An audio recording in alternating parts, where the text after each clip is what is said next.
Let me start with Diana Almeida. She's a graduate student in sociocultural anthropology and Latin American studies here at Freie Universität Berlin. And currently she's enrolled in the master's program, Gender, Intersectionality and Politics at the Otto-Suhr-Institut.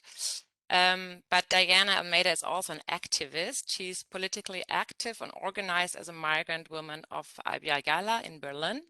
And maybe Diana, your camera is off now. I hope you hear me. You can tell us later more about the concept of Abya Yala, I hope. And in her activism, she's linking and working in solidarity with the popular struggles in Latin America on the one hand side, and with the political organizations of migrants, refugees, and racialized people here in Germany. So she's trying to link these two movements and together. Now, Heike. Yeah. Rolando Vasquez is a teacher and a decolonial thinker. He is currently Associate Professor of Sociology at University College Roosevelt and Cluster Chair at the University College Utrecht. Since 2010, he co-directs with Walter Mignolo the annual Maria Lugones Decolonial Summer School, now hosted by the Van Abbe Museum. In 2016, under the direction of Gloria Wecker, he of Amsterdam Diversity Commission, and we are very excited to have him. Okay, and I will introduce the third panelist, which is Denise Bergold-Caldwell. I hope I pronounced it correctly. She's the scientific director of the Center for Gender Studies and Feminist Futurology. I don't know if that's the right translation, at Philipps-Universität Marburg. She's an educational scientist and focuses in her teaching and research on post and decolonial educational processes. Next to numerous publications in the area of gender and queer studies, anti-feminism, migration pedagogy, and intercultural education, her recent monography from 2020 is called, and I say it in German first because I think it's only published in German so far, right? Schwarze Weiblichkeiten, Intersektionale Perspektiven auf Bildungs- und Subjektivierungsprozesse. I can also translate Black femininities, intersectional perspectives on processes of education and subjectification. Okay, I think that's it, and we should jump into the discussion to not lose more time, I think, because you have many exciting things to say, I assume. Yes, very, very good. We start with the first question, which is to all of you, but let's say from different angles. Our question would be, can you please all give a short introduction to the concept of decolonization, which are the central aspects? I'd like to ask Rolando to especially focus on the institution of higher education, Denise on education, and Diana on the student perspective. Rolando, do you want to go first? Okay, thank you. Thank you very much, Heike, Jana, and the organizers. Well, it's a very long question, so I will try to answer very briefly.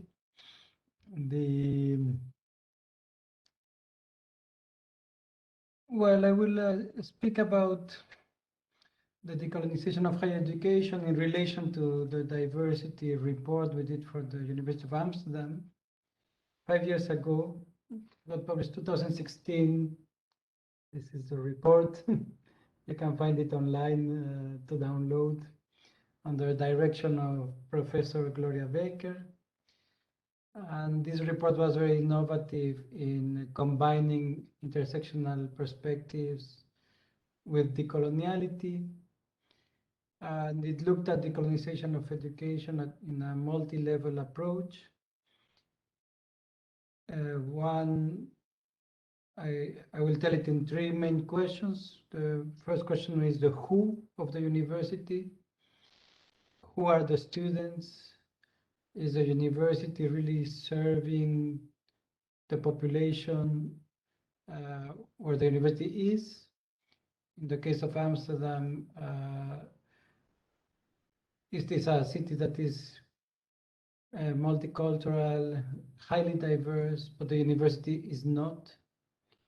That is an example. So if these institutions are public institutions, they should serve the population and not be spaces where there is discrimination in terms of who accesses the university.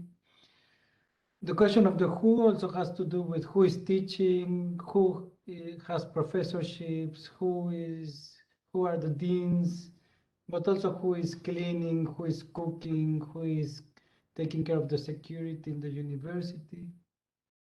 In the Netherlands, as in many other imperial countries, it is very clear that the university is a replica of the colonial structure of society. And the people that are cooking or cleaning, compared to the people that are directing, are really caught along the lines of what we call the colonial difference and the structures of discrimination that were set with the colonial projects. So this is a big challenge. It's not just who, but where in the university is diversity, and what power these people exercise. So that is another element that we brought to the fore. And well, it has many complexities, also in the policies of hiring, of recruitment, who is in the hiring committees, who is recruiting, because people tend to clone themselves. So it is a very complex issue, the question of the who and the demographics of the university.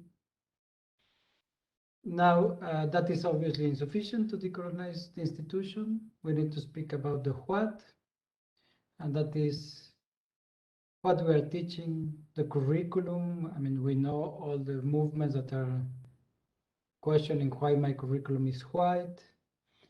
And it is not just about adding tokenisms to the curriculum, but it is really to push into an epistemic shift, to challenge the canons.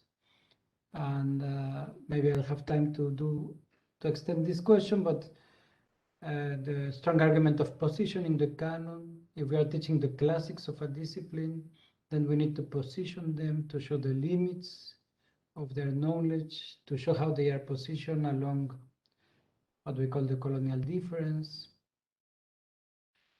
And so also in terms of research, the what has to do with what is the university researching, what it is producing as knowledge. Is this knowledge useful for the further exploitation of others, for the further extraction from the planet, for further global injustice, or is it a knowledge that is really addressing the colonial difference and global inequality, earth injustice?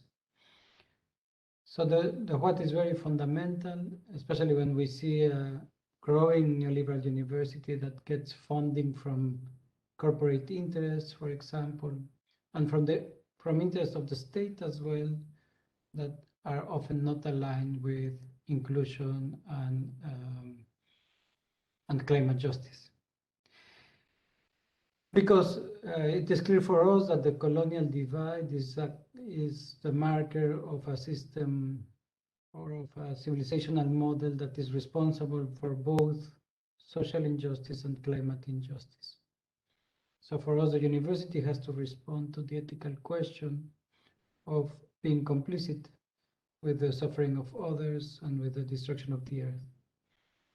So the what is about what type of knowledge are we producing, are we teaching, and for who is that knowledge? So we're not just interested in knowledge for its own sake, but what is this knowledge for? What is the politics of knowledge? And we think the students, as also the researchers, have the duty and the right to know what is this knowledge for. So the meaning of knowledge, and not just knowledge as an object of appropriation or as a capital, knowledge as capital for a career or for whatever it is. Then the third level, so this is the who, the what, and the how, and I'll finish that because I know the time is, we need to share the time. These are all very long discussions, of course. The third level that we addressed in the diversity report is the how. So you can diversify the population of the university, you can change the what, but if you don't change the how, you keep on replicating coloniality. And the how is the pedagogies, which I think is a central topic for today. I hope in the next intervention I can speak more about that, how to transform the classroom, how to transform the politics of research.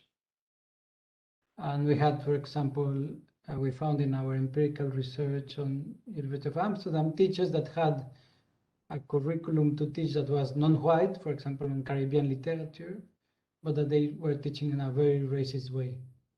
So if you don't teach the ways of teaching, if you don't change the ways of teaching, the how, then you still are not changing or are not decolonizing the institution. The same when we recruit a highly diverse student population, but we train them into, let's say, a white curriculum, into a white gaze, into a white mind. Well, that is a very violent process where students come into university and they suffer a lot of discrimination. So changing the how, the who is not sufficient, changing the what is not sufficient, changing the how in itself is not sufficient. We need to change the three levels at the same time to transform, to decolonially transform the university. I'll finish there. Great, thank you. Diana, will you continue? Yeah, I hope you can hear me and see me. Yeah, about the concept of decolonization, I think that if we are talking about decolonization, it is important to abord also the different layers of what we meant by it. Since decolonization can be used as an academic tool to refer to the dependency of colonialism with Europe's bad call civilizatory project, modernity, and the uprising of globalized hegemonic capitalism. But also decolonization is the expression of anti-colonial struggles that have existed since the start of colonization as such. So when we talk in academic circles about this topic, for me as a migrant and racialized student, it is important also to remark that decolonization didn't start with it being conceptualized, but that conceptualization and knowledge created around it was possible because of several colonial, anti-colonial and anti-racist struggles and movements.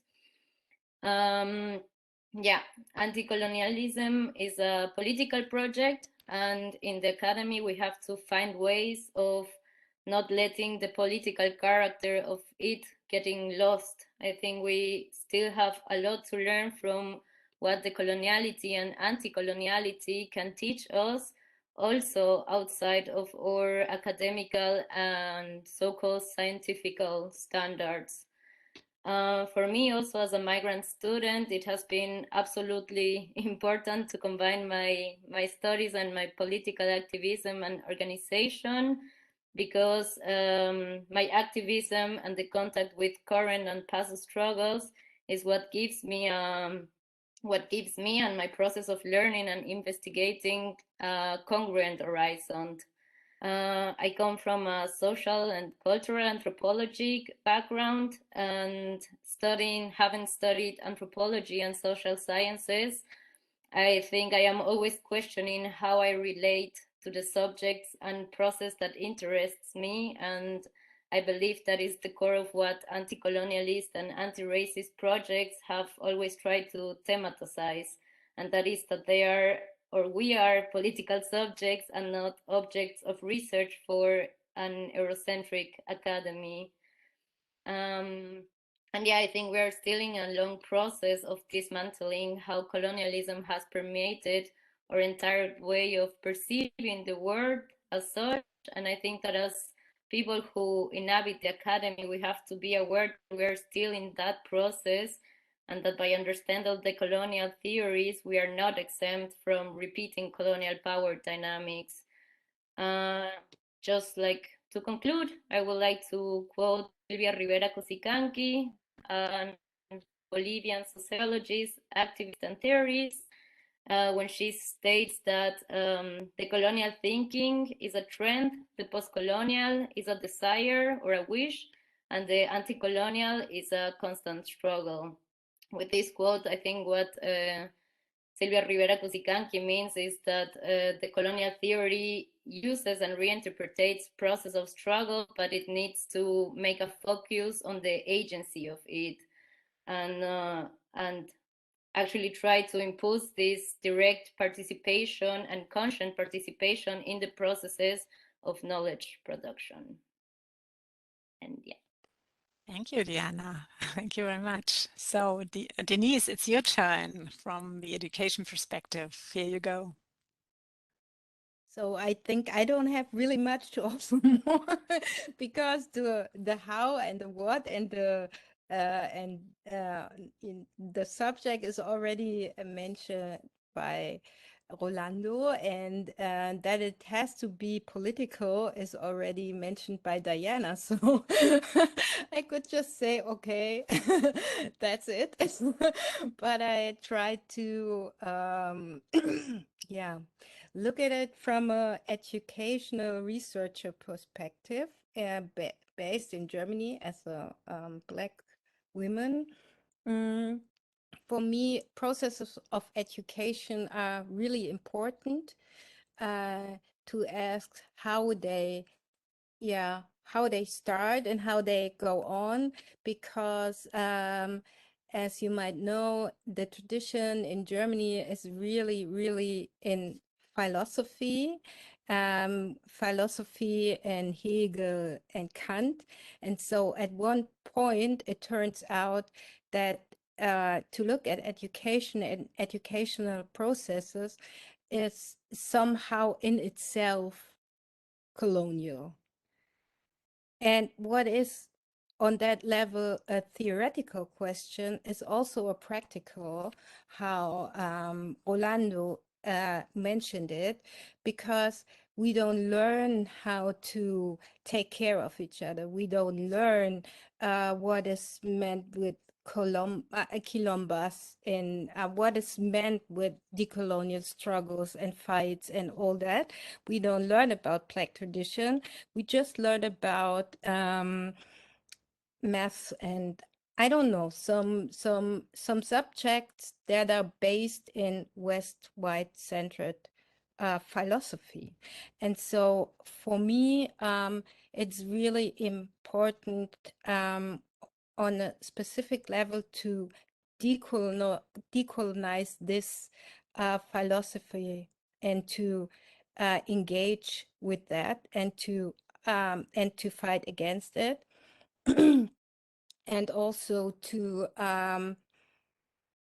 look at it from a different theoretical level in order to bring in the Black subject, the decolonized subject, and all that, and the political struggles around that.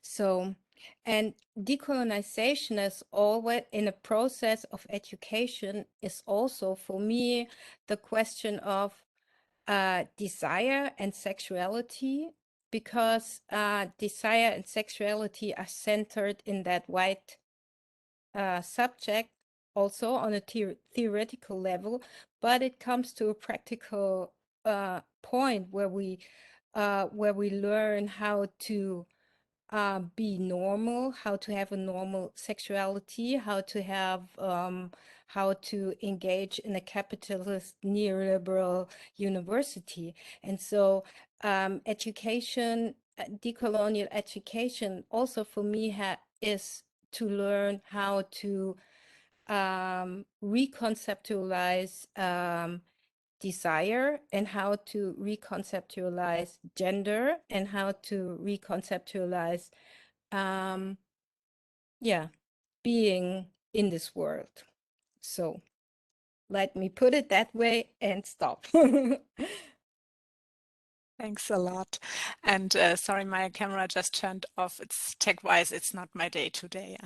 But I'll stay with that. So Jana, you go on, right? Yeah, as long as we can hear you, Heike, I think we're fine.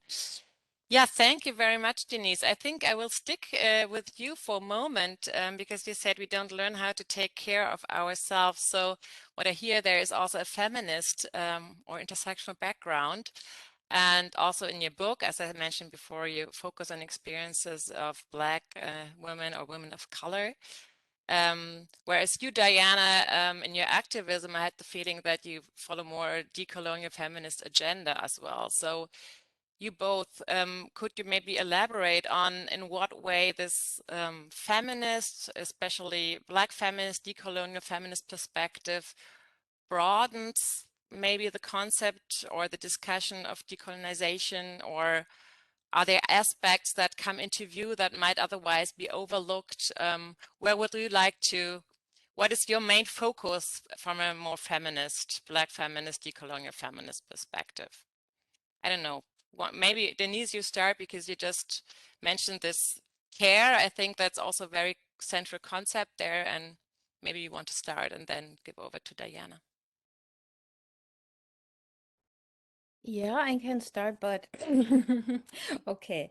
Yeah, care is one of the main concepts speaking about Black feminist perspectives, but it's more than just care, as Bell Hooks pointed out. It's about how to love and how to take care of each other and how to relate to one another. And I think that's a question that is not even really thought about and not even really look deep into. So I think we have to turn on that. And but it's also a question about how we are as subjects, or Black women, or women of color, are subjected in that racialized patriarchy, because it's as Orlando also mentioned, we are the ones who, like Berger is talking about, we are the ones who are cleaning the world, because we are on the lowest level, sometimes on the lowest level. In university, you can see who is cleaning the university, who is doing all the care work that has to be done. And so we have to think about that in order to change world, and how, in order to to think about the world as a new one, or how especially Black women in a certain way get dehumanized, like Sylvia Winter is talking about, or how the Black subject is conceptualized, like Spillers is talking about. We have so many so many theorists we can talk about, but they are not like cited in the university. We are not talking about them here in Europe. And it's really, it's a brilliant corpus we could talk about, and we could refer to. And also and also, like Diana said, that we are at especially German universities, we always have to decide whether we are activists or whether we are scholars. And that's not okay, in that sense that decolonial feminist perspectives, or Black feminist perspectives, always coming from decolonial and Black feminist struggles. So we are, and I am as well, an activist and a scholar, because it is coming from that point, and we shouldn't divide between, and always put it that way, that somebody who is experiencing racism is somebody we can trust because it's not objective. And I think we have to get over this. And that's what Black feminism as I understand it, is talking about. So. Thank you very much. Diana, what do you want to add, maybe also from the activist perspective there? What can, yeah. I think both are quite linked somehow. And I think like when we talk about the necessity of the colonial feminism, we refer to actually the necessity of having within feminist rhetoric tools to abort and thematize the existence of other feminisms with their own peculiarities in their own context and embodied experiences of struggle and struggles and movements that are really plural.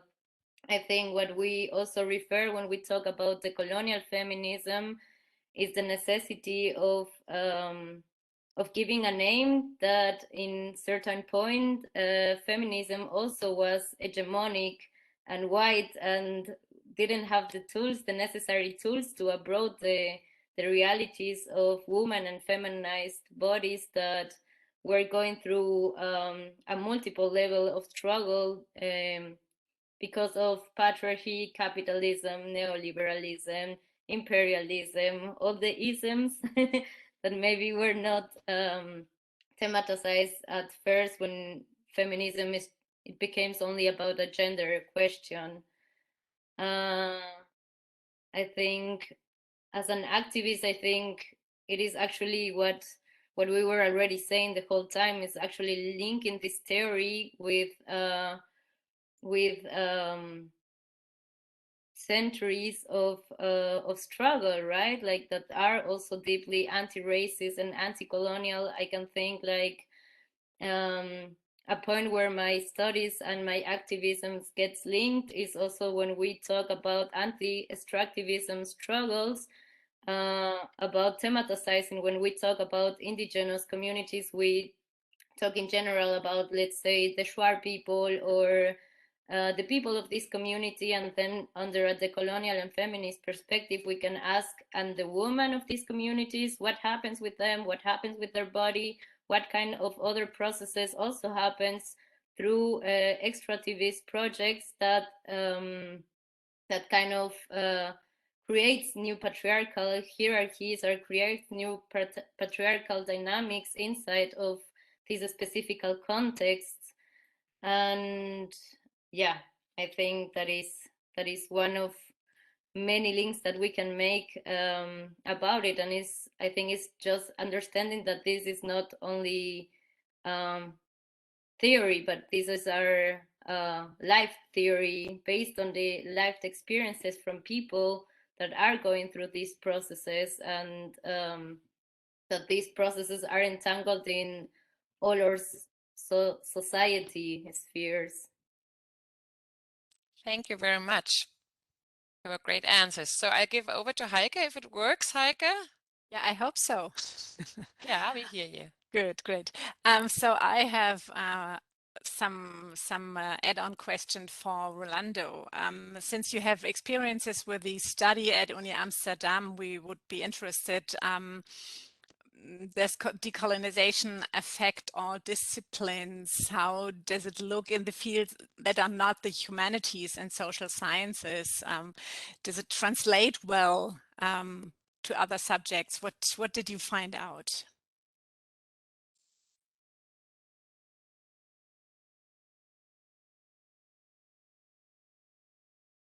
Okay, I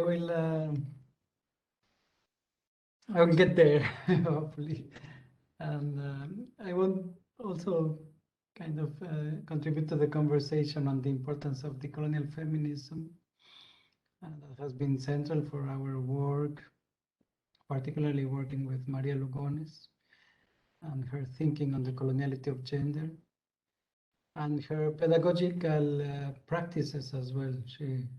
She taught with us in the summer school for many years. Actually, she unfortunately passed after her lessons at the summer school, just a week after. So I want to say a couple of things that will link a bit what Denise and Diana are saying and the question of the classroom as well. And then we will go to what decoloniality means beyond the humanities or social sciences. I'll try to be very brief. Well, I think when compared with the philosophy of the West and the canon of Western metaphysics, or the canon of Western philosophy, particularly people like Hegel and Kant that Denise was speaking about, what decolonial feminism and also Black feminisms and also Chicana and Indigenous and First Nations feminism and Maroon feminism, so non-white feminisms, bring is precisely something that Diana was mentioning, and is the body, is embodied thinking. And this brings experience into knowledge that is based on experience. And they manage, like Spillers, like Winter, and like Lugones, they manage to show that what is experienced in the body, what is embodied, cannot be spoken about with the major philosophical frameworks of the West. So basically their life experience, and this, for example, was a beautiful conversation between Professor Gloria Becker and Professor Lugones at the summer school. One trained in high philosophy, the other trained in high anthropology, or to say high, or to say white. Both their experiences as highly trained scholars was that their life experience was not speakable with this vocabulary, with these systems of knowledge. And that part of their work has been to break that silence by producing ways of thinking and a vocabulary where the experience of racialized women could be spoken and could come as philosophy as well, as very powerful conceptual tools to understand also the system. And one of the big, we don't have enough time for a very long discussion on that, but one of the big transformations for me is the challenge of the position of abstraction that Western philosophy supposes, where the student is seen as outside the world, just like Kant and Hegel. Kant creating the categories of racialization, and Hegel speaking about the spirit of history, right? And from a desk, and not from experience. So they challenge that position of abstraction as a position that is absent, and that is that carries that, let's say it very simply, that Western gaze that is not in the world it is speaking about. Is a position of whiteness, that is a position that names the other and studies the other, but doesn't speak about itself, and white masculinity in particular. So one of the transformations that the colonial feminism brings, or Toni Morrison, for example, is to name whiteness as a position, as a social historical position in the world, and to name white masculinity. And that, I argue, whiteness and white masculinity is not a white concept. It is named from the other epistemologies, and it is a claim for positionality. It is not a racializing move to name whiteness. To name whiteness is to call for positionality, for acknowledging your position of enunciation and not assuming that you are nowhere and that you can speak about anybody and keep on practicing that type of privilege that is epistemic extraction. So that is one of the big transformations for me that that non-white feminism will bring. And for example, with Sarah Ahmed, a very strong phenomenology that bases thinking in experience, and that begins to show that the subject, or our embodied experience, is a place where the power of the system, where the colonial difference is played out. So we are crossed by the structures of power in our bodies, and we are all positioned somewhere along the colonial difference. Nobody can claim to be nowhere or to be everywhere. That's a false pretension. So they make a very strong turn challenging universal positionings of this non-named whiteness and masculinity into, not into relativism, that is what the post-structural Western philosophy will do.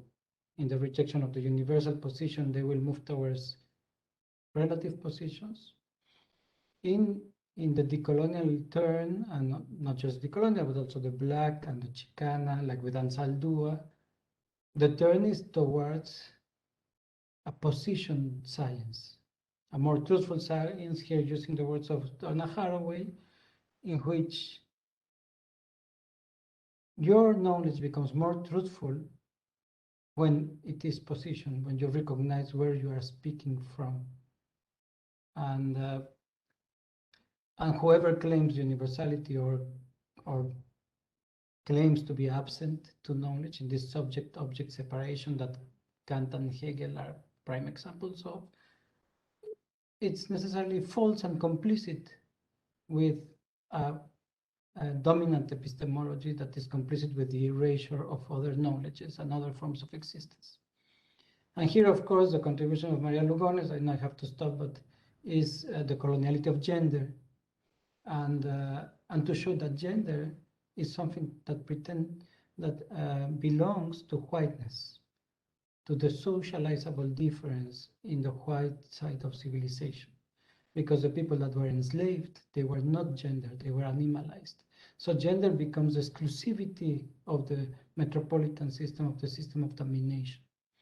And in this way, it shows very clearly the limits of white feminism, for which the universe of gender is its universe of thinking, right? But it cannot account for the experience of racialized women, of the access to bodies that were not gendered, that were animalized across the colonial difference. So they are, for me, they are the most powerful transformations of epistemology in academia today, and they sit at the center of the decolonial transformation of knowledge. And just like Ansaldúa says, border thinking is a thinking that sees many more things than the thinking that claims abstraction and that claims universality. So, well, of course, it's a very big topic, but I want to say that also they are at the source of the big tools to transform the classroom into an activist space. Because a decolonial classroom has to be a positioned classroom, has to be a place where students recognize who they are, where the authors are positioned. The students know where are these authors positioned. They know that Hegel and Kant and Marx and Freud and Deleuze, they are wonderful thinkers, but they were not positioned and they were not concerned with the colonial difference, and they could not have had the philosophical questions that people like Winter, like Morrison, like Lugones bring to the fore, that are essential questions to understand the colonial divide and just injustice today. And of course, with indigenous feminisms, the cuerpo territorio, the territory body, and the non-separation, the non-anthropocentric separation of the human from the earth as an epistemic position that the West does not have. So they are really at the center of this transformation and of the question of today, I think. And I agree with Denise that they should be at the core of what we teach. Now, here's just connect briefly with the question of Heike. Well, why decolonizing the sciences? And in our experience, it was very interesting because it was counterintuitive, but in the University of Amsterdam, we found much more resistance to the question of decoloniality in the humanities than in the sciences. In the sciences, people were already asking themselves, why the medical science have as the standard body the white male body, and as the standard illnesses the white male illnesses, right? So, for instance, for medical science, it's essential that we see, well, what is this science for? For whose bodies is this medicine, right? Not to say that horrible history of medicine that has to do with extraction of knowledges, but also with experimenting with bodies in the global south, right? Like in Guatemala, for example. And so that's for medical sciences, but also for mathematics and for physics. We know in the history of mathematics that women have had great contributions, but they have been erased out of the canon, right? Or that women never reached the study of mathematics because they are dismissed in primary school. You should not do science. So what type of science would we have if we don't have a racialized and sexist science? Would we have a science that is so useful for the extraction of the earth and for the exploitation of others? Or would we have another type of science, right? So, of course, decolonizing is fundamental for the sciences.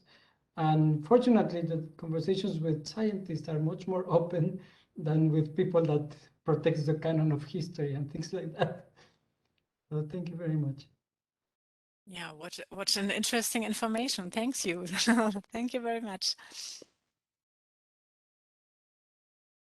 Yeah, thank you. That was really quite interesting also for me as a sociologist to hear. Now we want to turn in the next question to the title of the event series. As you all know, diversity has become a buzzword and is also now a major concern or a major goal of German universities. There are a lot of policies and so on. And from your point of view, what would you say is the relationship between diversity, as we can observe it, as it is realized at the German university today, and decolonization? Do they complement each other? Are there synergy effects? Would you say diversity or the discussion, the debate of diversity now is rather a door opener, or does it even prevent decolonization? So where are blind spots, or in the current debates, what would you say? Maybe we should start with Diana. So it's a question to all of you, and yeah. Yeah, as you were saying, I think what we are now experiencing is a boom of diversity at an institutional level. When we talk about institutions, I mean political and state institutions, universities, companies, also NGOs, schools, and others. But I believe that in order to kind of discuss about certain institutional programs, we have to start from an understanding of what we are talking about when we talk about diversity, and more than anything else, linking to what Rolando was saying at first, is who are the direct subjects of these processes. I think in many settings, the commitment to diversity is already mainstreamed, expected, and sometimes even taken for granted. But what we mean by it generally is processes of social diversification.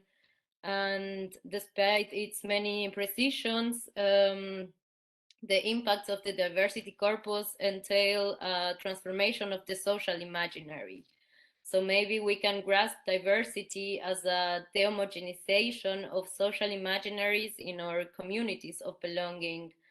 I believe that through the political character of what the colonial movement brings to the table, these programs can become short-term solutions to the consequences of systems of differentiation and discrimination against certain subjects.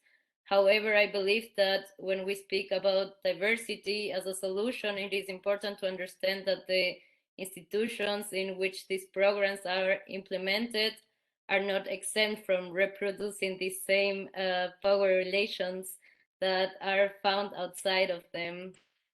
So in other words, for any program that promotes diversity to be evaluated, it has to be analyzed in a broader social context, asking ourselves also what continues to happen with the subjects to whom these programs are directed outside of these institutions in the broader society. What happens with the subjects that are not even part of these institutions, and in what spheres of outside of these institutions are the power dynamics still present that end up hindering the participation in the social life of the subjects to whom these programs are directed.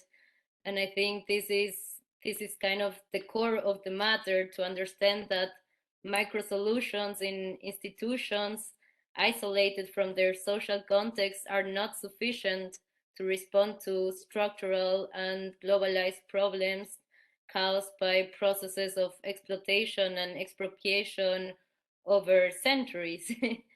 And that is where I see some parallels that to what we were addressing before when we were talking about the colonial theorizing.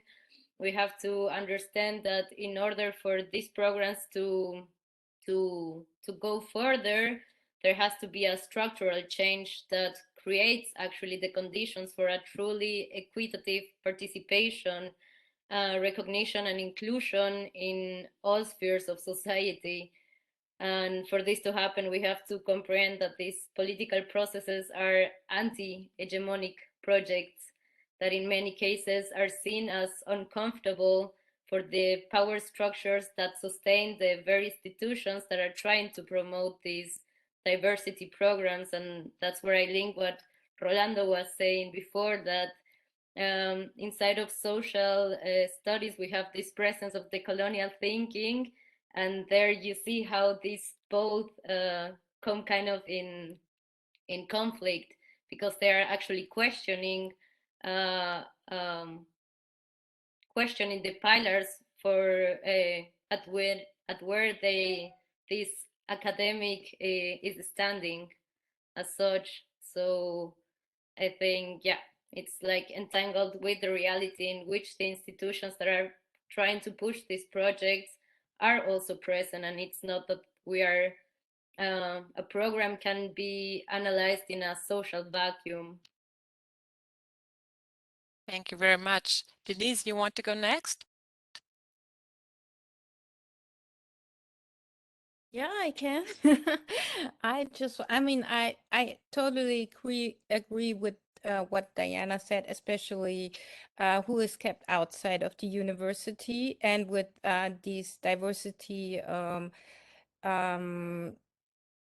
programs, you are not talking to people who are outside of the university and can bring them in, because the conceptualizing of these programs are addressing people in the university, not outside.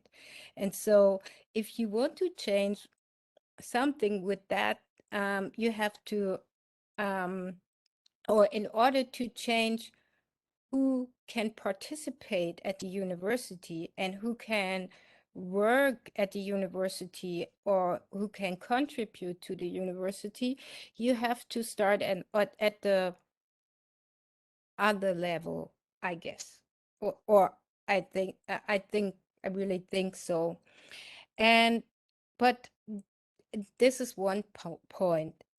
But right now we are like, we have this neoliberal university trying to highlight everything what they're doing as being perfect, being exceptionalist or something like that. And so there's a certain kind of diversity being like, everything is so new and so great, and so it's not linked to power structures, like we said before. When you talk about decolonization, you have to talk about hierarchies, you have to talk about power structures, you have to you have to talk about extractivism, you have to talk about who's left behind and stuff like that. And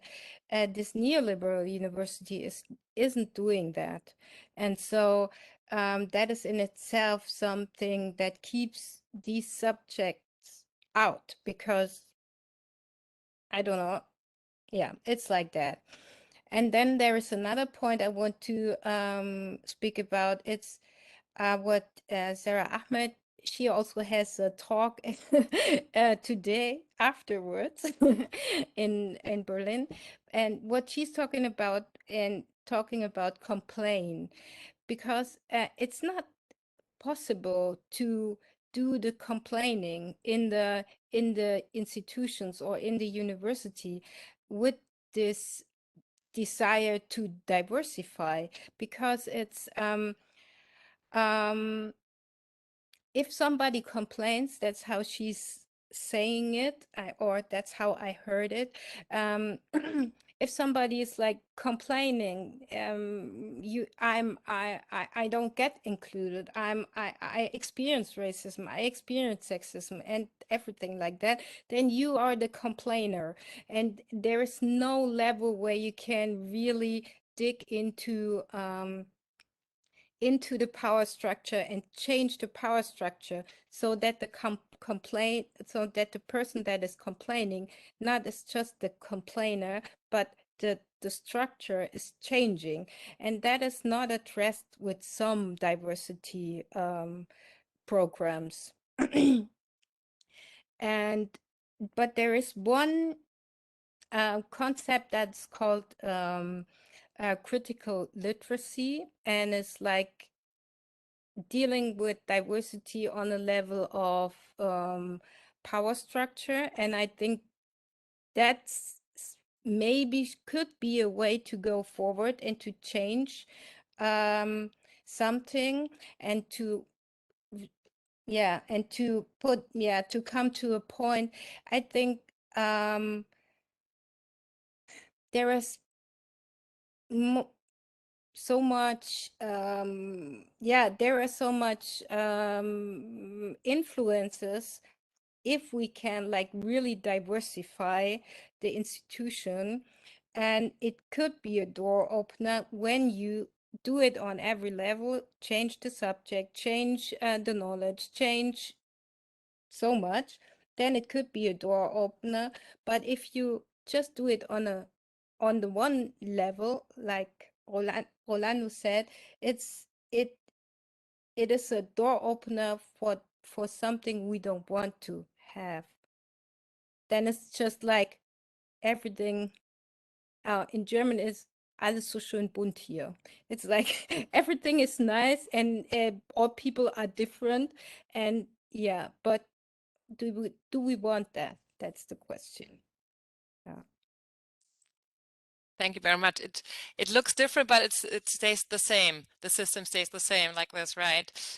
Rolando, what do you have to add, or what's your perspective on diversity policies today in relation to decolonization? Well, continuing with what Denise is bringing, of course, one of the risks is the diversity washing, the choreography of diversity, the diversity porn, you know. So if you look at the advertisements of all universities, they are all very diverse and welcoming, when it is not the truth on the ground. So this is the neoliberal university incorporating and instrumentalizing diversity, turning it into a tool of power.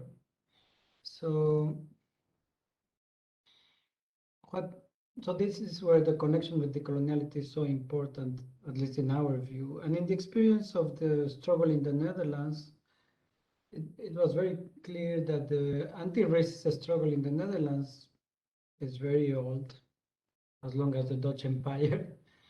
And but in the last 15 years or so, it came hand in hand with decoloniality, partly through the Decolonial Summer School, through the Black Europe Summer School, where the scholarship of decoloniality began sustaining many of the claims that the activists had. So let's say that the decolonial scholarship allowed to add the level of epistemology, of aesthetics to the debate, and to show that there is other ways of doing scholarship, of doing history, and that diversity was not just about including diverse people into the white canon, right? Or making them pass through the machine of whitening or whiteness of the university. But diversity was about transforming the very content of the university. And that's where decoloniality came in, as a body of work that is not only decolonization, It is a political process of liberation from the empires that in Latin America happened in the 1810s. And so decoloniality is against coloniality, and it is a transformation of modernity coloniality. It's not a decolonization process only. Decolonization is the historical political part of it, but decoloniality is working with transforming epistemologies, with transforming pedagogies, with transforming aesthetics. So then the alliance between particularly the anti-racist movements and the intersectional movements that were already very active, and decoloniality as a framework of understanding has become very productive, like the diversity report of the University of Amsterdam shows. Because, I mean, to give this example, when the students began putting banners, we need to decolonize the university, the authorities in the university and the scholars began saying, well, we are not a colony anymore. We don't have colonies. What does that mean? You know, and then the commission was formed to write a report. And then we show what we mean with a very scientific approach that showed that there is discrimination in pedagogies, in the classroom, in recruitment, in promotions. And that's what we mean. It's not just a political struggle of being against. That is how they read the decolonial. So I think it has been a very productive relation that shows that it is a multi-level transformation of society. It's not just one part. And and it goes, well, I will stop there, but of course for decoloniality brought not only the epistemology and the aesthetics to the fore, like to say diversity is not to bring everybody to study Kant and Hegel. That's not diversity, right? But it also brought the connection to the global social struggles. In the case of Diana hasn't yet explained it, but of what we call Abya Yala, so the alternative term to Latin America or to the Americas, that is accepted in many indigenous social movements across the continent, is that social struggles are producing knowledge outside the university, right? There are concepts coming from them. And that then the task of the decolonial scholar is not to invent concepts, but is to listen, you know. And actually responding to a question on the chat, that our proposal is, instead of the scholar as the one that speaks about, we are speaking about epistemologies of listening, critique as listening. So how can we turn our forms of doing research, of doing aesthetics, epistemology, not focus on the power of enunciation, on that power of speaking about others, but on listening as a first step in a relational production of knowledge, right? So that's a very deep transformation, not just of what we do knowledge about, but how we do it. So in a way, the anti-racist struggle or the struggles for inclusion have fortified politically also those claims that decoloniality has against the structures of how we practice and we do knowledge and what knowledge means, and also aesthetics.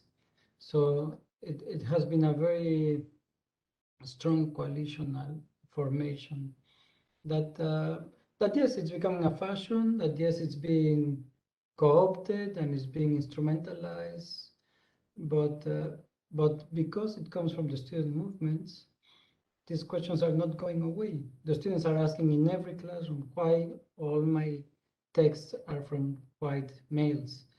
Why are we not reading this alternative literature that I found on the web, etc., right? So this is a process of transformation that is not led by the institution. So yes, there are counter forces trying to appropriate it and sell it, but there is very deep processes of transformation. For example, here in the college in Utrecht, I see the teachers that are very traditionally framed in their practice are being questioned by the students, because the students are demanding an education that is no more Eurocentric, no more anthropocentric, and is not the direction of the college, that by making publicity we are diverse, that is changing that. What is changing it is the awareness in the student bodies. And that is not going away. So I'm very hopeful of that transformation. And I think, at least in the Netherlands, since we started the summer school 14 years ago, these 14 years have been years where we have witnessed that the debate is really changing how things are done and what students are expecting and the awareness. And it is, I want to clarify, it's not that the decolonial is at the center, but the decolonial has been one of the elements that has helped. I think at the center is the struggle, the anti-racist struggle that has been here since the beginning of imperialism, and the indigenous struggles in Abya Yala. That I see as the center. And the colonial scholarship is accompanying, is responding, is trying to challenge the complicity that the structures of knowledge have with global injustice. So we are saying, no, those questions of social movements are not just questions against the mining company. They are questions against how we are training our students, how we are thinking about the canon of philosophy, for example. So that's how I see it. It is a very complex set of coalitions, alliances that are bringing a different awareness, and that I think are bypassing the structures of absorbing it and instrumentalizing it. That's happening, but that's not stopping the transformation.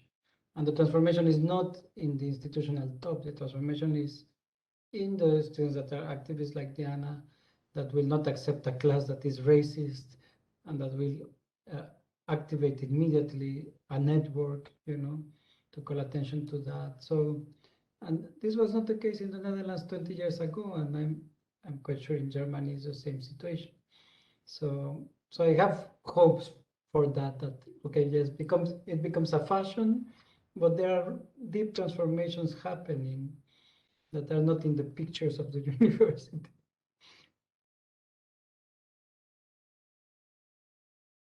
Thank you very much. So now we're much over the time limit actually that we planned to have, but there's one last question that I will give over to Heike, which is very important, relating to the resistance in the classroom, or how can we change the classroom in order to enable resistance. Yes, some aspects were already mentioned by Rolando, but I would really to focus on the classroom again and ask you from your own experiences, do you think the classroom is a room of a space of resistance? Can teaching learning spaces be spaces of resistance? And what effect can it have on the white Eurocentric Western perspectives we have in our universities in Europe? Perhaps Rolando, as you already mentioned some aspects, perhaps you want to start with that question? Yes, well, for me, as for many, also, I mean, of course, Bell Hooks, and of course, Paulo Freire, of course, Catherine Walsh, the classroom is a political space, and is a space of practice. So I don't really agree with the idea that everything that is in the academy is theory and is not struggle, because the classroom, in my experience, is a space of practice and of political transformation. And here, well, there are many things to speak about, but I think, for example, Maria Lugones will put upfront the question, what has you to the students? What has you? What is moving you? What is your commitment? Where are you in the world, right? And this question is immediately confronting the students with their position of just being a student, having to acquire knowledge and, let's say, knowledge capital for their careers. And they haven't asked the question of meaning and what has them, what is moving them, what are they doing this for. So that is, for example, one of the examples here. And of course, in my work, I have written. It's also in the diversity report, also in Vistas of Modernity, which is one essay I wrote. I speak about the pedagogies of positionality, which are pedagogies that seek to undo the idea of the universal self. Our universities are designed to produce our students as the universal self, or the abstract self, or the student that is enclosing its own identity. But it's really asking not about identity. Positionality is asking about who are we as social and historical beings? How are we related to the colonial difference, to our common colonial history?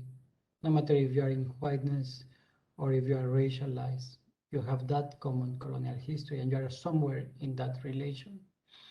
And can we remember or think about our earth being, our communal being, our time being? Who are we in relation to all the people that precede us and that make who we are, that gave us our language? Who are we in relation to our community, to the people that are feeding us, to the people that are making our clothes, to the people that are making our electronics? So who are we? Or do we deserve to consume all those lives that are working for us in our habits of consumption? And this is a question of desire that is also very central here. So this is the pedagogies of positionality that have to do also with what I call pedagogies of humbling. And that is really to reveal what is that subject that is the sovereign subject of modernity, but that is an ignorant subject of its social and historical situatedness.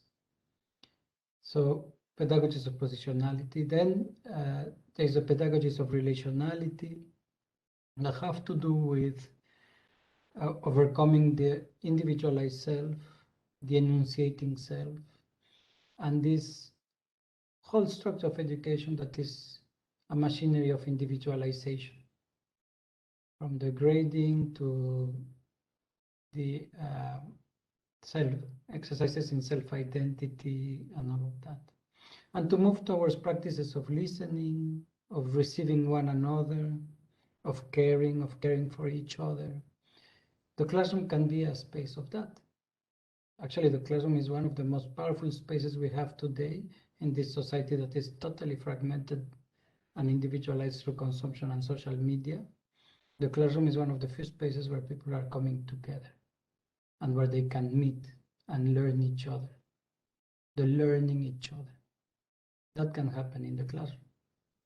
And it doesn't happen in the shopping mall, and it doesn't happen through Facebook and etc. Right? So it's very empowering when the students go to a classroom and after one semester they met each other and they will know each other for life, right? They recognize who is in front of them, who is next to them. Whereas in our universities, you can go through the classroom and never know who was sitting next to you, right? The spaces of individualization. Then pedagogies of positionality, of relationality, and then I speak of the pedagogies of transition. This is confronting the logic of defuturing of modernity, the logic of amnesia, of not remembering who we are in relation to others that are producing the things for us, for example, in relation to the earth and in relation to our common histories.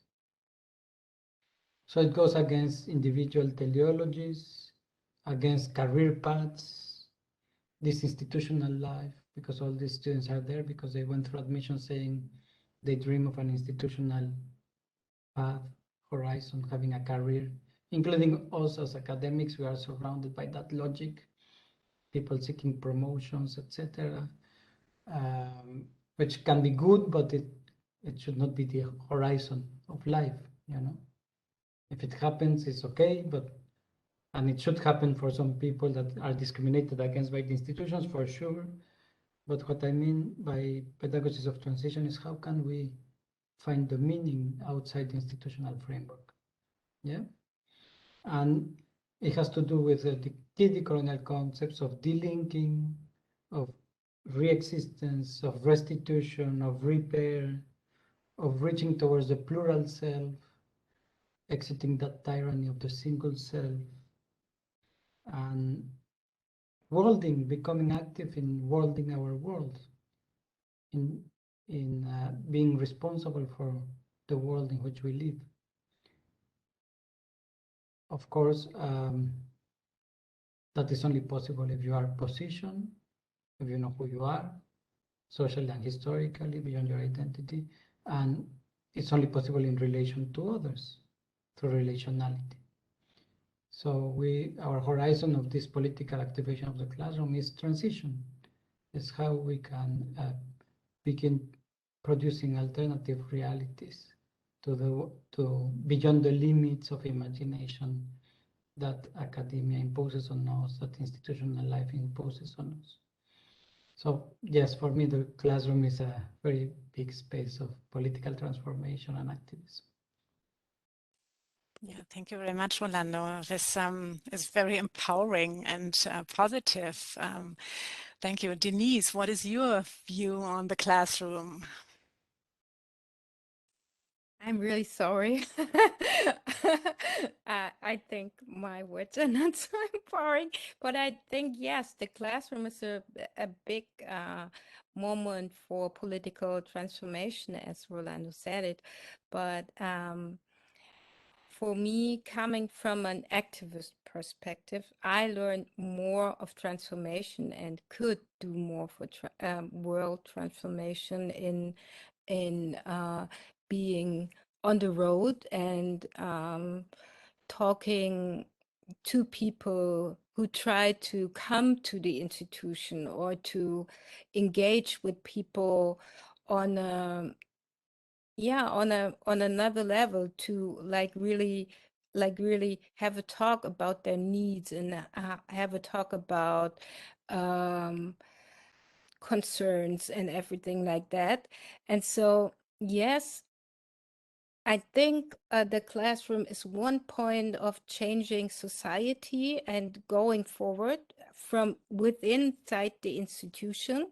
I think that we shouldn't, I mean, I don't want to neglect that, but I think for me, more transformation, or when it comes to the point to think about how huge a transformation can be, I really believe that it is more into political activism to really set goals and to really say, no, we don't want that society as it is, like it is now. And yeah, and for me, it's linked to each other. You know, you can like talk to students or talk to teachers or something like that. So in order to engage together in a political way, that's, yeah, and then you can go out on streets and have your and have your saying. So it's not separated from each other, but yeah. So yeah. And then when you did send me the question about whiteness and institutional whiteness and how we and is it possible to like criticize whiteness and to change Eurocentrism and all that stuff. And I thought about that in a new way for me, because I thought I'm not really right now, right at that moment, I'm not really interested in changing whiteness or Eurocentrism. It's not part of my problem.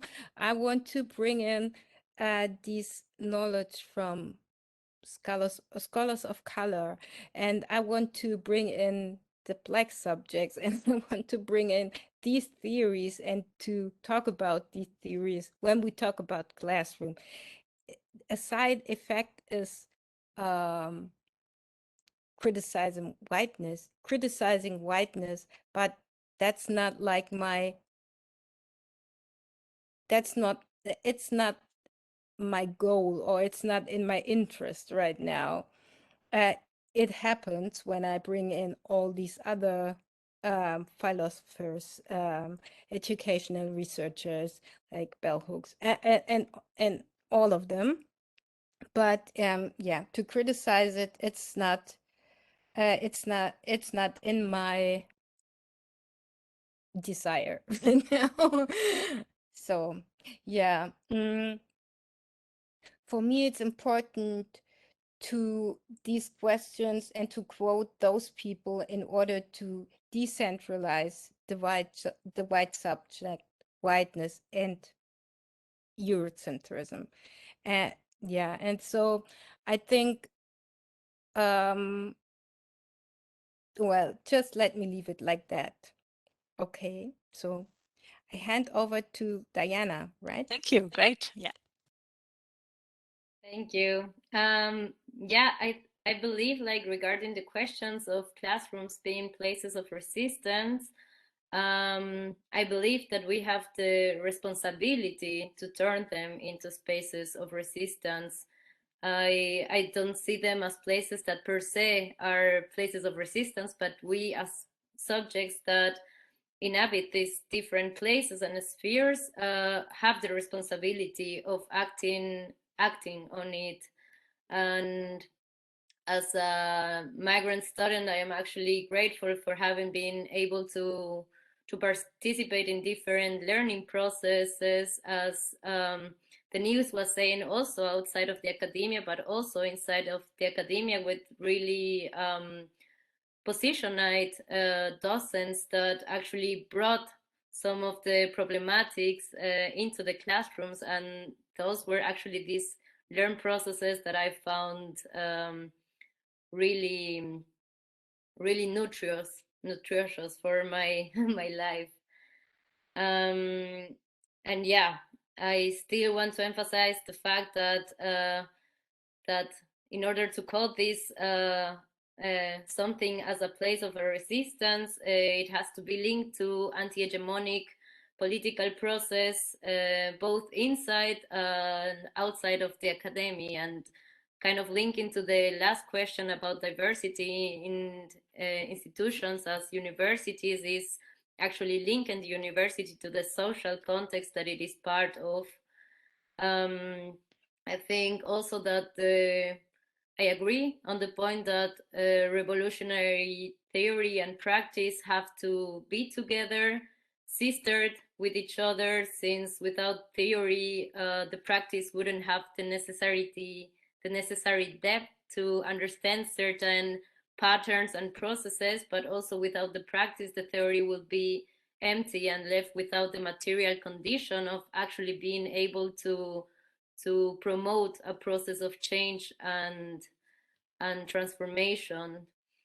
Also, as a researcher and as a student, I like to venue into what has been called militant or engaged research, trying to actually to be a participant in these political processes that are much larger than just my academical projects. And this is a way where I can use this knowledge that we have and we kind of accumulate through this whole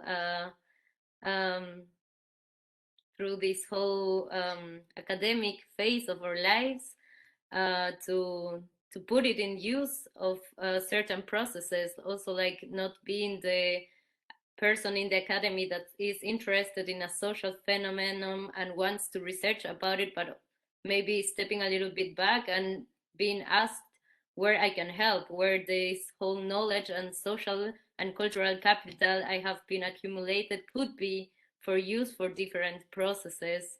And I think these are the frames where we can find really challenging links between resistance and academic and classrooms.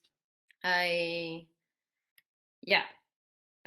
think also it could be important the other way around, how we can also find ways of translating all this complicated knowledge we gather in all these years also to places that are not used to this academical language. I think this is one of the most challenging forms for me, like to translate, to be able to translate for me and for others all these complicated concepts into practice.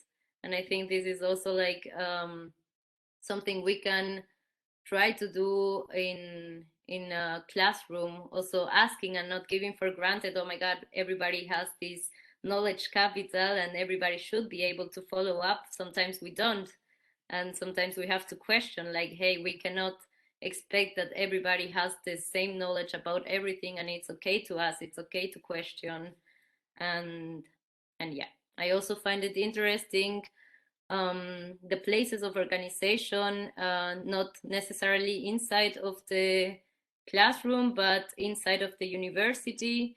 There was like this process not really long ago, I think it is 3 years, of creating this student fraction inside of the polity system that is for Black, Indigenous, and POC students. That was actually new, and we were there gathered, not understanding how this could be something new. Like it was 2018 or something, and the process was also institutionalized on an institutional level, super complicated.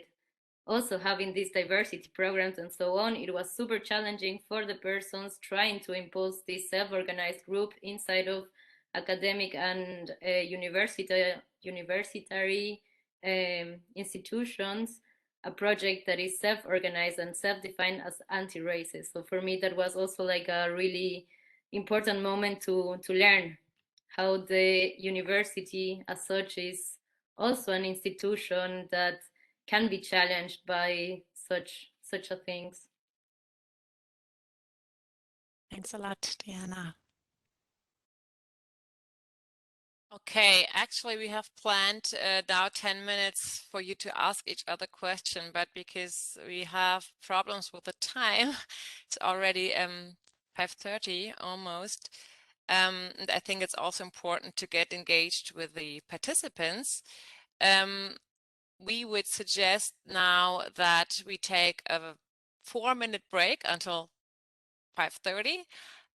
People, to the participants, please write down your questions into the chat, and we try to sort them and, yeah, give them back to you, and yeah, try to have for half an hour at least a lively discussion with the participants at the end. Okay, so 4 minutes break, and then we meet again. Okay, thank you.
So this was a very short break. Perhaps we can come back to the virtual room.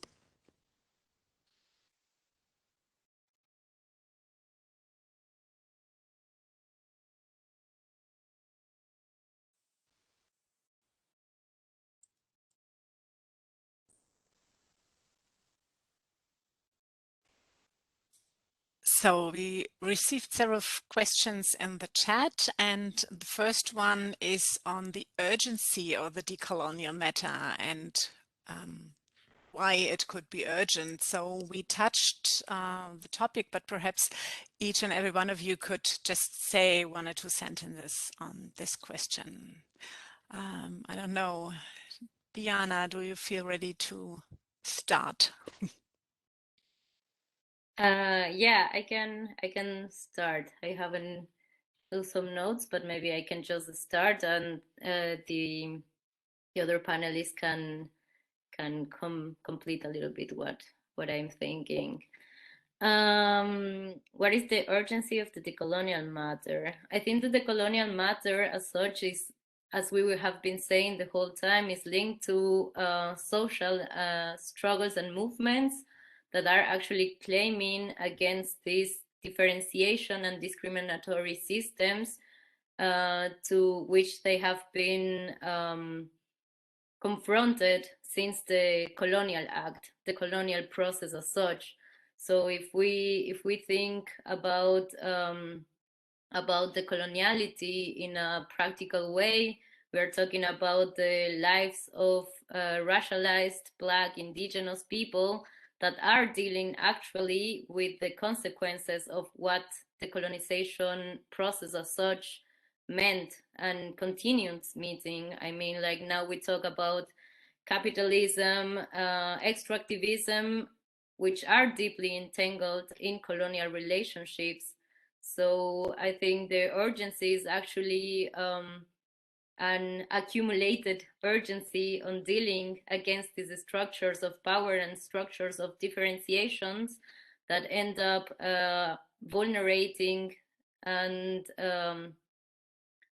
hurting lives of huge sectors for economical interests of a hegemonical global north, to put it in big words, or like economical interests for transnational corporations that are deeply entangled in colonial matters. So I think that's the urgency of the colonial matter. Also, kind of understanding where do we find it all in our lives, colonialism, and sometimes we don't realize that when we are talking about social justice and social recognition, we have to go back to this specific process that kind of entangled all these systems of differentiation created around gender, race, social classes, and so on.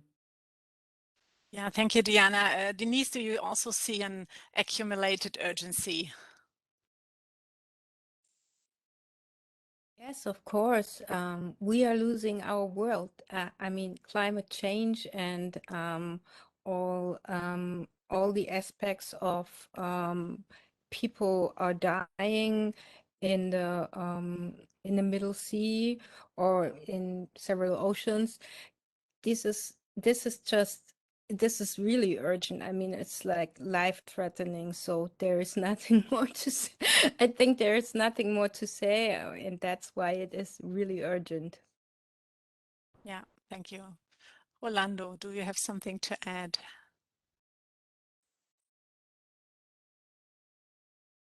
Well, I agree with what they have been saying. And well, maybe a thought on the temporality of urgency. And of course, we are living these urgent times, and in that sense, the decolonial is quite urgent. But when we listen to indigenous and First Nation scholars and Black scholars, the urgency has been there for 500 years. and their worlds have been destroyed already, and their natural landscapes have been eroded and extracted, and they have lost their lands. So we in the white consciousness, let's say, we are very late understanding this sense of urgency that has been shouted out for many hundreds of years, I will say.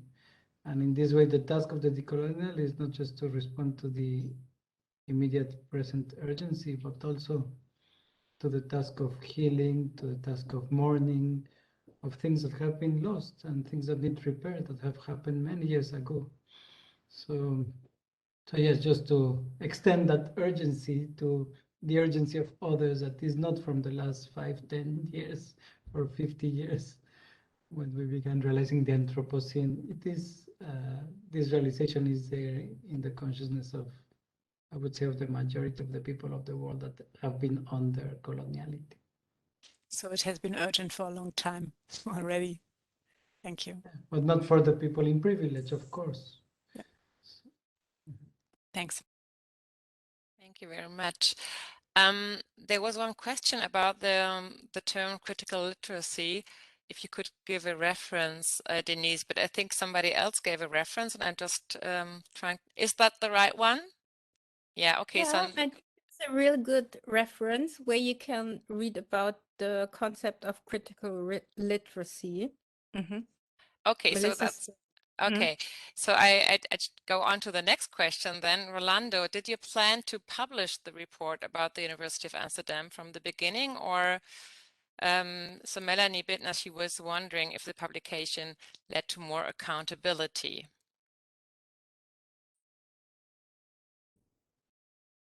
Yes, so the report was commissioned because the student movement took the main administrative building where the rector sits of the University of Amsterdam.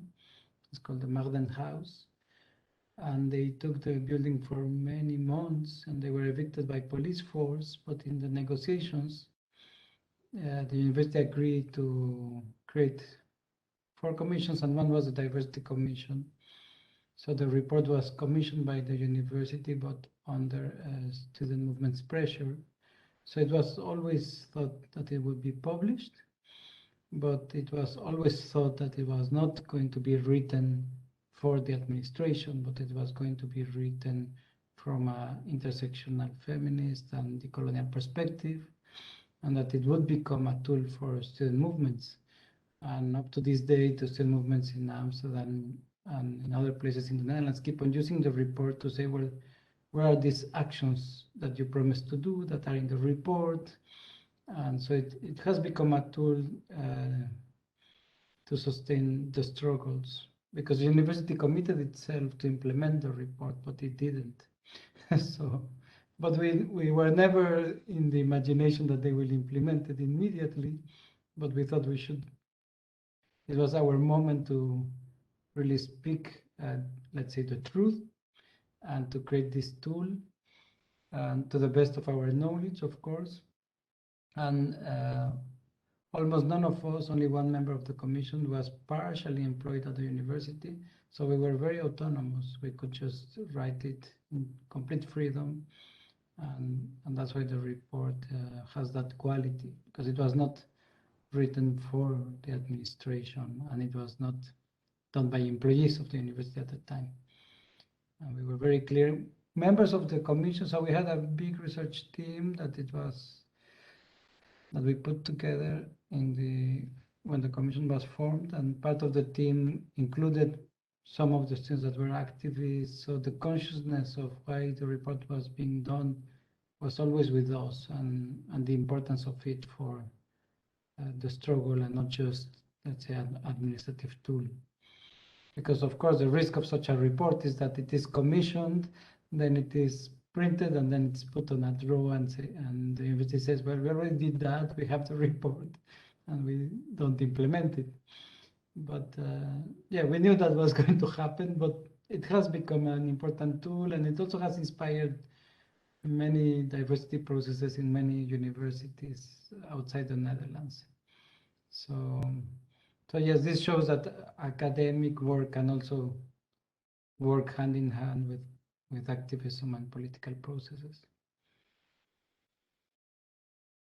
Thank you so much, Rolando. So we have another question that probably is one for Diana. So what do students sacrifice for the transformation? Would you be more specific? I read the question, but I wasn't so sure how it was meant.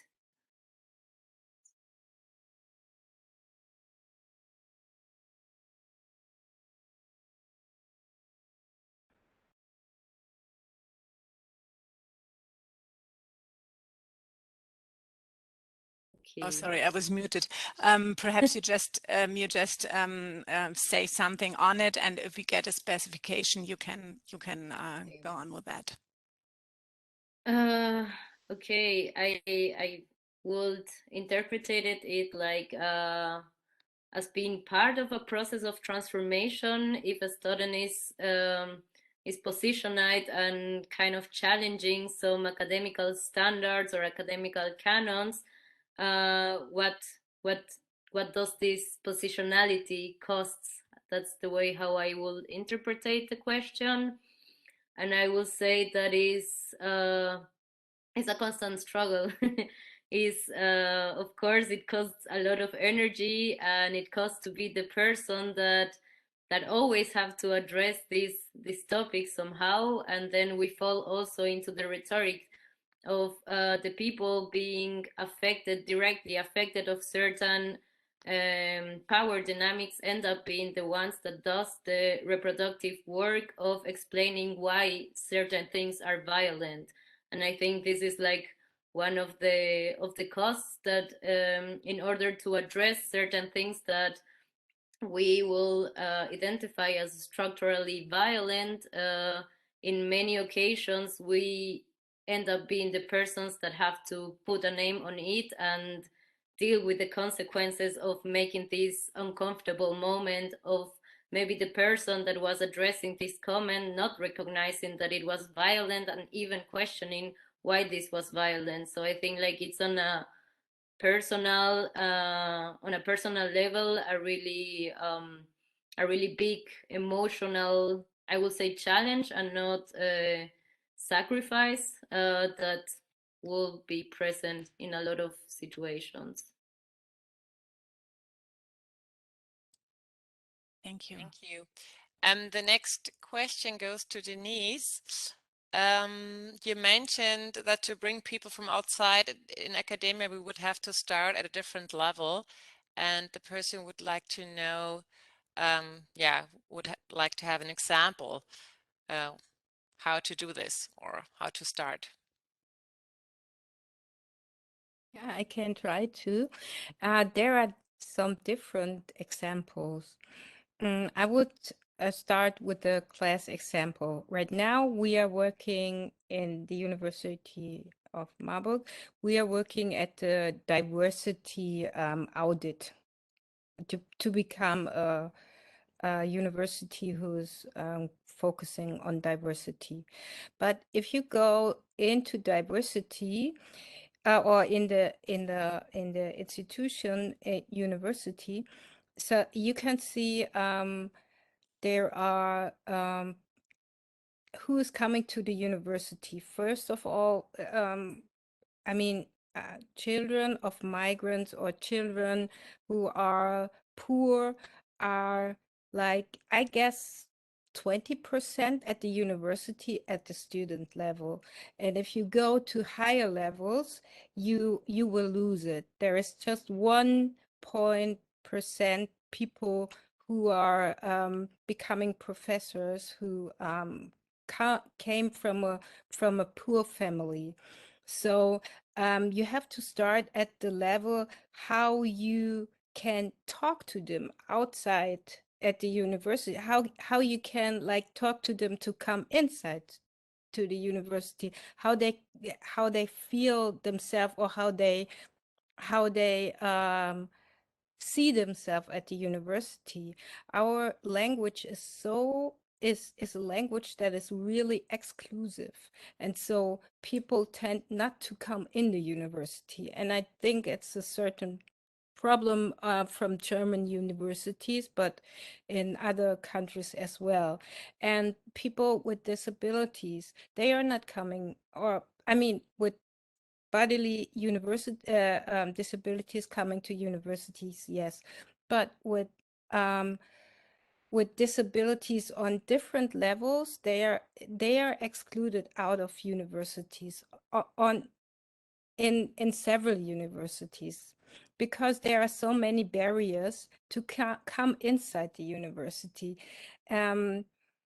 It's my perspective, because I worked as a social worker outside of the university, and I met so many people who didn't have the chance to come in the university. So yeah, we have to like start with how we can talk to the people to create a knowledge, and to so that the people think they want to come in the university because they are not excluded.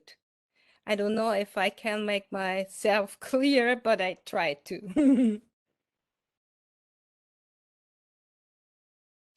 Okay, thank you so much, Denise. So we have another question that is kind of a hands-on approach, perhaps, and it goes, wouldn't it be great if all students could have some training units or workshops on decolonization as like a mandatory part of their studies, and very independently of the fields, the fields they are in, and it says also that this might be especially of importance for those students who become teachers, educators, because it brings a very different perspective to their classes. So what do you think about that? Is it hard to realize? Are there other things why it shouldn't be realized, or it should be realized? So perhaps the first one to answer could be Rolando. Yes, well, that's a very important initiative, and these are ways in which we could really foster the transformation. So, for example, here at the University College Utrecht, we have been debating this because there is a basic class on methodology that all students take, no matter the discipline they will specialize on. And we think that is the ideal place to speak about decoloniality, about diversity, about racialization, racism, sexism, and because we find that, of course, the student body is a partial photography or representation of society, and it comes with all the tensions of society. It also comes very biased from high schools. It comes with very racist frames of mind, with very strong, let's say, colonial mentality. And we think that as a college, we should be forefront when they come into the college, that they encounter this way of talking, this literacy, so that they can, so that we can create a community of students that is aware in their difference without suppressing their differences. Because we are facing a lot of conflicts coming up in the college where some students are very aware of, for example, microaggressions, and some students have no idea about this because they are completely illiterate coming from their high schools on diversity, and this creates fractures in the student body. So we think that as an institution, we should be proactive and make those topics, those concepts, part of the basic literacy of any student coming through the college, so that things can be talked about instead of being in those type of confrontations that are partly due to ignorance and to lack of experience with the topics, and that end up, as Diana was saying, end up burdening the students that know with the emotional labor that is very hard and sometimes damaging, to have to explain again and again the violence they suffer, or when there is discrimination, that have to mark to the teachers. So the other question that is fundamental, that we are also working on, that is teacher training. So when our teachers, we cannot change all the teachers at once, because some teachers have been teaching for 20 years in that way, but we can ask that teacher training and all teaching qualifications have a diversity component, so that all the new teaching body, as it changes into the new generation, will be trained, will be aware, and not be in that ignorance or just reproducing that violence. So yes, there are very concrete steps. Other step is to put this we have already piloted here in the student evaluations of courses. We added a question on the classroom as a safe environment for diversity, a qualitative question that some teachers thought, what? This doesn't have anything to do with my class. I don't understand the question, which is already, a sociologist, is already an indicator of the lack of awareness of the importance of this question. But it is an instrument that has brought a lot of information about where teachers value it, where students value it, but also importantly, it is a political tool for the college to show to all the teachers that we value diversity and the practice in the classroom, and teachers begin thinking, oh, I'm going to be evaluated on that aspect. So maybe I need to be aware about the pronouns of my students, or maybe I need to be aware of not exhibiting a student because he or she comes from Africa, things like that, right? So there are many concrete things that can be done. It's not just an ideological debate. And the diversity report of the UVA it has a full list of concrete things that the university can do, and including valorizing diversity activities. For example, what Denise does, what Diana does, should be valorized as points for the career and not just publishing in this and that journal, right? So there are many instruments that actually the university can mobilize to transform this. And well, I think we should pressure, when we know which are the tools, we should pressure for this to happen. Yeah, thank you very much. Denise, Diana, is there anything you want to add with regard to mandatory classes, trainings for students, or shall we go to the next questions?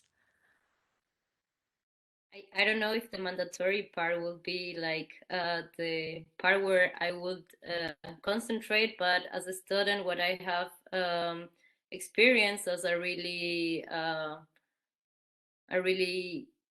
good settlement of sharing knowledge and exchanging with other students that doesn't necessarily come from social studies, gender studies, or social and cultural anthropology, were seminars that were offered for different persons from different careers. So you have like this multidisciplinary encounter space where even me as a student that was sensibilized with certain topics was amazed of how can I translate all the knowledge that I had from my background in social anthropology with people that come from physics, or people that come from biology, or people that come from another place of the academics. I found it a really challenging moment, but also like a super interesting process to go border and outside of my academic field as such, also inside of the academics. So yeah, I think that was also like an important space for people that were not learning about these topics inside of their careers or studies, but that were interested also like to be in exchange with the students that were having more knowledge about it and could share that also on a student-to-student base. Okay, thank you. Denise, or shall we go on? Well, just let me add one thought. I think at the university it's like really important to engage. I mean, to offer a place where students can meet, as you said it, Diana, and exchange, but also to talk to the staff, to have a talk about diversity or engage with diversity to the staff, but also to the secretary, to people, to the and to the cleaning personnel, to everybody on the whole, at the whole university, because if you leave them out, they will like, yeah, it can happen that they hurt students, or they are like, yeah, they should be addressed as people who are contributing to what is meant by diversity at the university. So, yeah. Okay, thank you. Thanks. So we have 4 minutes left and 2 questions. Yeah, so 2 minutes each, basically. Diana, I think maybe that one is perhaps easy to answer. I don't know. Yeah, someone asked to give examples for positions, organizations, movements where the gained knowledge, especially in post-colonial theory and anthropology, can help or can be useful. Also from the perspective of non-academic people. Yes, like there is a branch of anthropology that it's called engaged anthropology, and that is also like committing the research projects inside of social projects towards a specific struggle. What I have heard a lot about is about a group inside of the CLACSO. I can write it. It is the Council of Latin American Social Sciences that was coming to life through the work of a collective working around the topics of feminism, territory, and the territory body, the body territory. And these groups were also committed in the social struggles from different parts of regions from Latin America, kind of writing about these processes from a feminist perspective in companionship of the communities that were struggling at the moment against extractivism projects. And since this encounter happened at first in Ecuador around the exploitation of the Yasuni, that it is a biodiverse, the richest biodiverse area of the world practically, that was decided to get exploited. A lot of people came together also as academics, but also as activists, since there was a march from Amazonian women towards the capital to kind of reclaim the rights of protection around this topic. So for me, the outcome of this whole process of creating also inside of this Council of Social Sciences, a group that is dedicated about this topic of the territory and the body and the feminism in Latin America and anti-extractivism struggles, was a really nice example of seeing how academy and the practical, the activist side can work together towards common goal, to say it like that. I can write the names. Yeah, that would be great if you put down just the name or a link or something in the chat. Thank you. Yeah, great. Thank you. Rolando, we know that you have to leave at 6 o'clock sharp, but do you have like 2 sentences to the question, which is that you mentioned the importance of developing decolonial aesthetics. Can you just add 2 more words on this? Thank you. Yes, I will have to go, but yes, the question of decolonial aesthetics is very key in the debate now, at least for us, and it has to do with understanding that the structures of coloniality are not just economic or political, and are not just in relation to epistemology, to knowledge, but also to aesthetics, and how the modern colonial world has. So aesthetics is not just about the world of the arts, it's about how our experience of the world has been controlled, how our eyes have been shaped, how our taste has been shaped, how our desire has been shaped. And that is all related to aesthetics of how we feel and sense the world. And that is not necessarily covered when we decolonize epistemologies, for example, or when we decolonize the economy or an imperial political structure. So that's why it's becoming a very relevant topic. And well, if you are more interested, you can find it on the web, some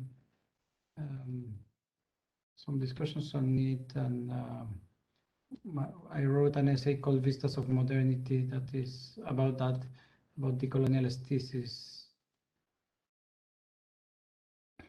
So that's what I will say. Thank you. We have to say goodbye because the train will not wait for me. But thank you so much. And yeah, hope we stay in touch. Okay, thank you so much Thank for you. participating.